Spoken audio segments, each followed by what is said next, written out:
My name is Gary Brooks. This is my son Joshua. Right. Nice to meet you all. And we've been with you guys before, and that was for let's see, the Battle Wilderness and Rourke's Drift and Waterloo, because that's what everybody's like. Hey, you're the guy who built Big Waterloo. Yep. Okay. So anyway, what is this? This is obviously not a battle. This is a nice big castle collaboration that's taken a number of years to do, and we're still building it, and so it's getting bigger and bigger. This is, however, the very first time that we've ever put it all together. So now that we got it all together, we're like, wow, look at all the different styles and how jam-packed it is. With this particular layout, we wanted to have something along the river. When you ever have a river, you have some variety. You can, for like the audience can stand like you are right now and look at the city, as opposed to, well, where do you stand for a city that's not on a river? So this kind of makes a good viewing point, and also you can put in variety, like boats and ships and stuff. We didn't have enough room here this time, but sometimes here we have some pretty good sized ships when we've set it up. Again, we haven't set this up completely before, but yeah, you get the idea. So from there, you're going to have kind of like an inn. Well, you're probably going to have a marketplace, so it grew from here. And then I would love to say this was planned. However, it's really kind of piecemeal. So I think the next thing that came into play is, well, we got a street here that we could do. So then Joshua built North Gate. You want to...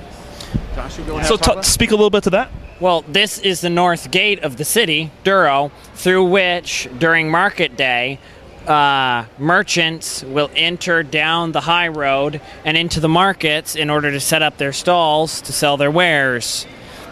Probably at exorbitant prices. Very cool, very cool. Now describe the building process that you sort of adopt to accomplish something like that. I worked very much, kind of winged it, basically. I started with the blue inn, because I had a lot of the baby blue brick still lying around, and I decided I wanted to build a small 2-story inn with an adjoining stable right next to the wall. Once I completed that, I decided that I wanted, more ambitiously, 2 buildings on the next side, and I was going to do a more advanced roof technique for both of them. You see here now a bakery and an apothecary for both. Very cool, and that roof technique sort of mimics this one over here. It's just like layering tiles, right, to make it look like... staggered tiles on top of staggered plates to give the effect of a planked roof. Very cool, very cool. Now point out a few details that we can see from here that you're particularly proud of. Well, definitely the cobble arrangement, as well as the wall. But one thing I'm particularly proud of is the wattle and daub style that you can see if I remove here, there, using only dark brown 1x2 and 1x4 tiles. Very hard to do since there's only 2 sizes of tiles, and often the wattle and daub is odd shapes. Definitely, and that's like that's what I mean. You see that accomplished with lots of different techniques, but that one is very, very slick. Tiles is. And this is Black Swan. It was built for an online contest for Lands of Roya castle game. The bottom line is, when I was a much younger man and we were in England, I saw houses like this, and there was one particular inn that we went to eat at, and it was called the Spotted Cow and the Spotted Calf. And ever since seeing that, I was like, oh, I've got to do this in Lego. So eventually I got an opportunity to do it, and it's really my first really good, I'd say, architectural house ever built. So there are some kind of easy things in here, but on the whole, though, it's been a pretty popular mock on Flickr and online such, and I enjoyed building it, and it's still one of my largest builds. Pretty popular, So we move on from there, but it kind of established this whole thing, because I built it, and then suddenly the idea was, hey, why don't we just keep going and build these buildings? There's a technique here that I used for the first time, and that's this layered tile technique for the roof. It's simple, it's easy, it's doable, and I wish I'd stuck with it. But because you're going to see a monstrosity here in a minute, and I was like, oh my gosh. But it's a pretty good technique there. And then the next big piece is the town hall. Now, this beast here was never, ever supposed to be this big. I saw a picture online of some architecture, and I loved it, and I said, I'm going to build that. And it was really just kind of this right here. This kind of exterior, but yet covered staircase and a nice entryway. This is all I saw. So I was like, okay, great. I'll start building. And very quickly, I had not really grasped how big this doggone thing would be. And so it ran way over budget and way oversized very quickly, broke the bank.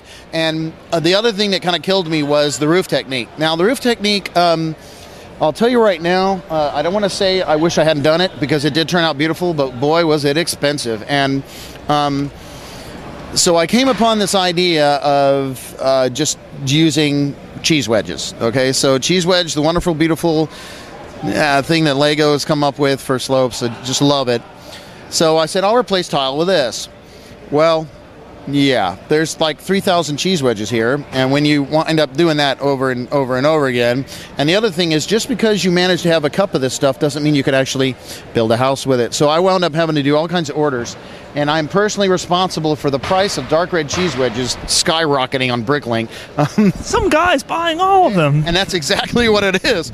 Well, the funny thing is, though, I finally found a picture of the entire building that I modeled it off of. Remember, I just modeled it off of this area.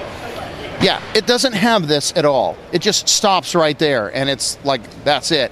So I went, okay, good one. Now, I'd like to show you a practical joke here. Okay. We know a lot of castle guys in the community, especially Lands of Roy and also on Eurobricks. And, well, some of them are rather practical jokers. So here we have a meeting of very high-level leadership here that's taken place between one faction and another faction. And I come in here and I suddenly find that a third faction has decided to change the dynamic. And that is Spencer has managed to put his Lorisi assassin.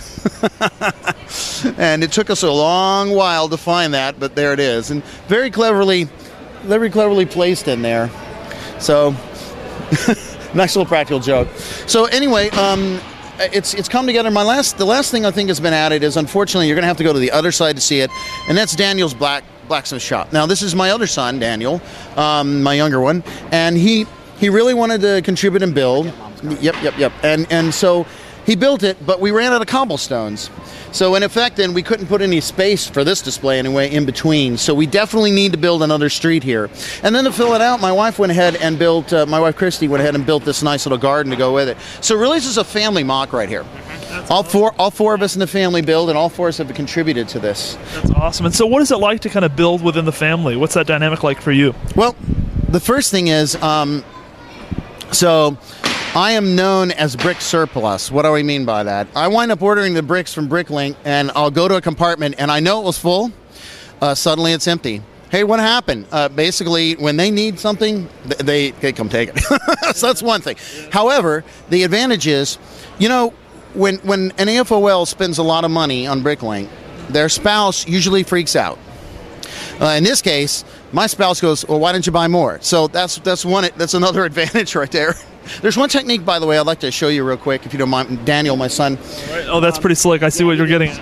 So for the smoke technique, you know, it's really hard to do because Lego is so blocky. This, of course, we're purists. We like to go with 100% Lego. So this is a really nice purist technique where you're just taking the nets and black Lego rubber bands and then attaching them to the smoke. And what he's done is he's just taken a 4L bar and inserted in there, and that's what's keeping it in place.